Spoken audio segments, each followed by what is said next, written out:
rabid cyber fans or friends or whatever you are, whatever you may be, whoever you want to be. The world is your oyster. Isn't that amazing? Not as amazing as Spider-Man. This is not the Amazing Spider-Man. This is a Spider-Man themed video. We're not reviewing this game. I'm not even really giving opinions on what I think of this game because I don't know. Like, the jury's already out. Spider-Man's good. You don't need me to tell you that Spider-Man is good or bad, or I don't know. I don't need to play devil's advocate and be like, there's issues with Spider-Man. Of course there are, like any video game. So this is like not about that. We're just kind of talk about what the success of Spider-Man means right now for games in general. This is as of recording, the fastest selling first-party PlayStation game of all time. That's a lot. Even beat out God of War, which God of War was a new record, and then here we are with this. So that's wild. And on top of that, it's a licensed game, a superhero game. And I don't know, if you don't pay attention to what kind of games been like releasing over the last few years, Marvel stuff's kind of like on the downtrend. Like I think the last full-size like Marvel game that was not a Lego game was like for Amazing Spider-Man 2 or some shit, and I don't know anything about that game. I don't even know if that's a good game or not. We don't really, I don't know. I don't have any place to even speak on Amazing Spider-Man. I know I don't like the movies, but that doesn't have anything to do with this. Pretty much you get Lego superhero games and stuff like that. Oh, thanks No Man's Sky. Anyway, superhero games have kind of been relegated to the mobile space with weird 3D brawlers, card-based games, those like tactics light RPGs. Like that's where most licensed games live now. That's where like most Walking Dead games live now, surprisingly, even though what is it, Overkill has a new Walking Dead game coming out that looks like something, but we don't get these anymore. Like big superhero games aren't a thing anymore. During like the earlier like Marvel era of like the first Captain America and the first Thor movie and Iron Man and stuff like that, there were still lots of those coming out, and pretty much to diminishing returns. And the reason that is because those games were always kind of poor quality because they tried to come out during a release window for a movie, and whoa, okay, that was weird. That ended up hurting the products like a lot, and in many ways, even like sales wise, like they would sometimes make their money back, but you usually just got a shitty game. Like the Thor game for Xbox 360 is not good. I heard the Amazing Spider-Man games are not too good, and here we have, I guess it's officially titled Marvel's Spider-Man for PS4.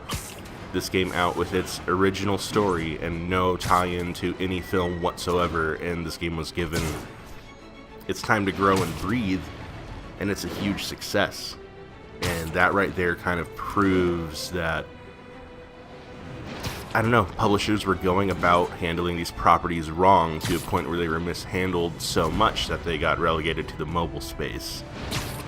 Publishers thought, only kids play these games, kids play games on phones, they don't give a shit about anything else, and then that's, they're like, the sales speak to that, and that's what we've had, at least in the Marvel space. We've had a decent outing of Batman games, but not a ton. I would say the only real cash-in Batman game we've had is Arkham Origins, that one that was like developed by like Warner Brothers Digital in-house as opposed to Rocksteady Games. And people have varying opinions on each one of the Batman games. I think they're all pretty alright, but I only really have a deep love for Arkham Asylum. I kind of thought those games lost a little bit of charm once they went open world, because not every game needs to be open world, and honestly this one might not have had to be either necessarily. And while Insomniac did a great job with this, there's still hints of Infamous in this game. There's nothing wrong with that. Infamous is a good series, tried and true, PlayStation people love it. I'm mostly a PlayStation person as well. I have never been into Infamous that much, but like the sales of this game have been insane. The reviews have been insane. People are going crazy over this thing because it was given time to grow. And I think that we can hope that this game here is kind of like proof for publishers and developers as well that these properties can be utilized well if they are given the time that they need. I mean, every game is better with time, if we're being honest. Well, usually. Sometimes time can't save it, but like things like this need work. Like if you want like anything in a Spider-Man game to feel good, give people time to make it special and good. It has its original story here. You have original character designs. They did a very good job with the web slinging, like for sure. I have some problems with the combat, but well, I don't have problems with the combat so much as the combat tutorial in this game kind of doesn't tell you how to utilize your tool set in the perfect way. But again, I said we're not reviewing this game, so I should stop talking about that. But this is honestly where there are similarities with the Infamous series with this game. There's also differences, like range combat isn't really much of a thing in this game, while in Infamous it very much so is. Infamous is basically a third-person shooter. You're running around shooting whatever power you have with the triggers. And this game, not so much. You can shoot web, but it's not heavily reliant on the range combat whatsoever, because who wants to do that? Who wants to shoot with Spider-Man? Nobody. So Insomniac took time and figured it out and gave you really stylish-looking hand-to-hand combat that makes you feel like Spider-Man. And, you know, here we are. We have a good game that's selling well, that's reviewing well, that most people enjoy, and even other people like myself who criticize it a little bit only do so because they love it and they know it can, you know, be better. And hopefully it will be better. Hopefully we can get sequels to this. Well, I'm sure we will. The fucking money is absolutely there. Sony would be foolish not to capitalize on this, but like if this can mean something bigger for licensed games and stuff like this in the future, that's a really good thing. That's a really good thing for everybody. That's a good thing for the license holders, I suppose, if we're supposed to care about them, if we're supposed to care about people in offices who have a bunch of money who make executive decisions. It's good for the franchise. Like it's Spider-Man wasn't doing too hot for a while. The games weren't great. I know some people who like the Amazing Spider-Man movies, but they were kind of I don't know, middling for me. I had a lot of problems with them, and we just kind of didn't have any Spider-Man anything for a while. A lot of people didn't like Spider-Man 3 as well, the movie, which I myself was not that into. And Spider-Man was in turmoil a little bit. Like, Sony still owns the rights to Spider-Man in some form. And, you know, Disney, who's, you know, mostly owns every Marvel thing other than Spider-Man characters, and X-Men and X-Men characters. Like, Spider-Man was just in limbo. Like, where's the good Spider-Man stuff? We don't know. It's gone. Somebody has to figure out how to do something right with it. And I've not seen Spider-Man Homecoming, but apparently that's a great Spider-Man movie, which is really cool. I hope to see it eventually. I'm just a lazy piece of shit and I just haven't yet. But like that, like we have a good film and a good game, and they're not related to each other, and we're not in the same release window whatsoever, and people love both. Like, that's how you handle these things. Movie tie-ins should be considered dead. They're probably not still, because I don't know, executives still think that the cash is in the theater somehow, and in the theater hype, when statistics prove that it's incorrect over and over and over. Less people are going to the movies now than like ever before, because, like, you know, why would you? You just want to use Movie Pass and just go see something for basically free, or you just wait until it's streaming or whatever. Like, nobody gives a shit anymore. Like, the market and the demographic has shifted for these kinds of things. Like, children are always going to play mobile games on their parents' iPads or their own phones or whatever, and license holders can continue to prey on children and people with impulsive and or gambling problems who like to spend money on microtransactions, or we can take the time and build something that is this is a single-player game with no online component, no microtransactions. There's some DLC coming, but like this is probably one of the first times I've been excited for upcoming DLC, because this game was good, and as much story as it told, I felt like there was more that could be said there, and I feel like that's going to happen in the DLC. And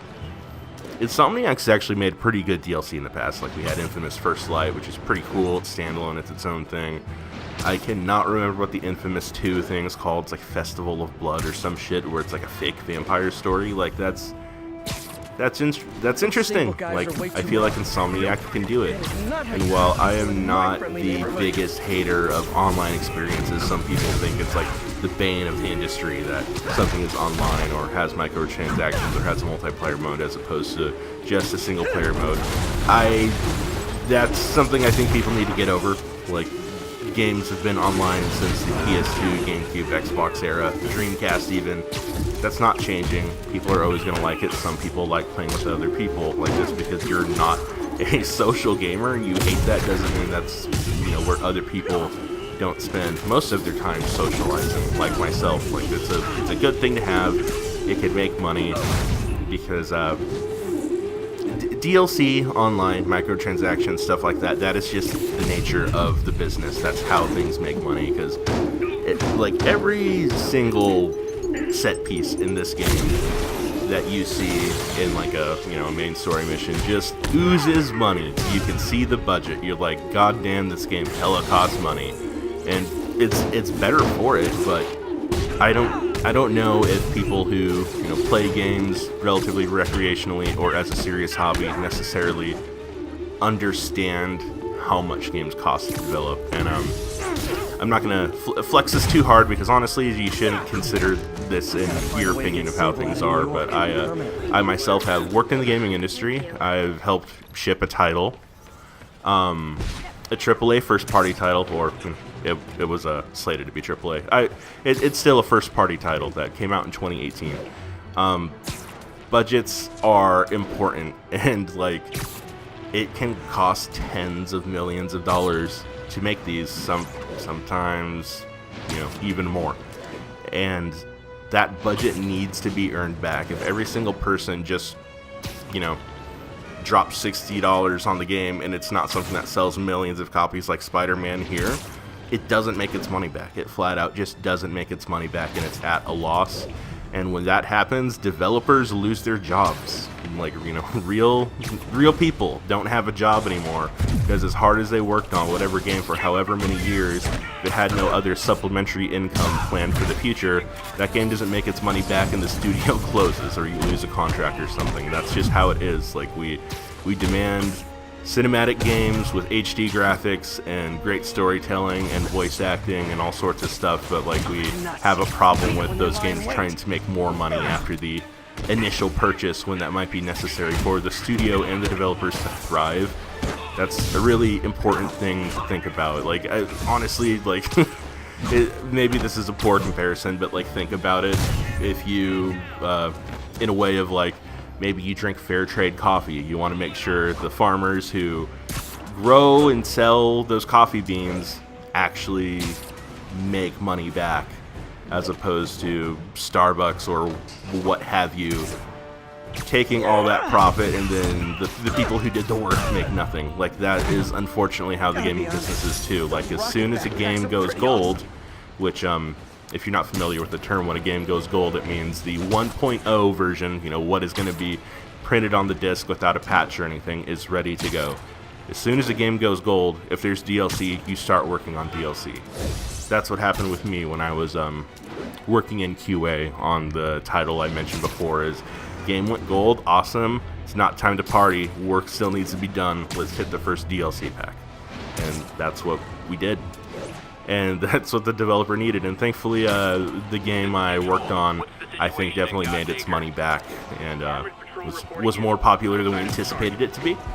And that's good. I'm not sure if people are purchasing DLC or not, but that is sometimes necessary for things to thrive, because developer and publisher relations can be anything. If it's not considered first party, and Sony, Microsoft, or whoever doesn't feel like taking a risk on you as a developer for your development studio, you will get cut loose. Your game will be canceled. Your doors are gonna shut. Like that can just happen. So hopefully, although this is a single player experience here and a licensed one and a big one, we can maybe make some more money on DLC. And honestly, the more money these things make, the more likely it is we're gonna have a sequel. I think we're already gonna have a sequel anyway.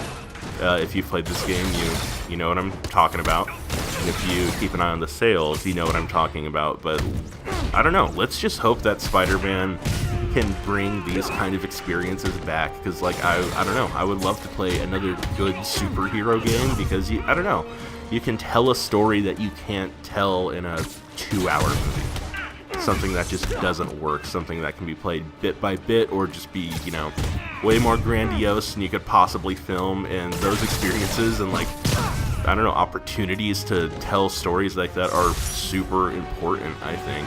Can make me interested in things. Again, like, I haven't been interested in Spider-Man since I was a kid, but this came out, I was like, I know this is good.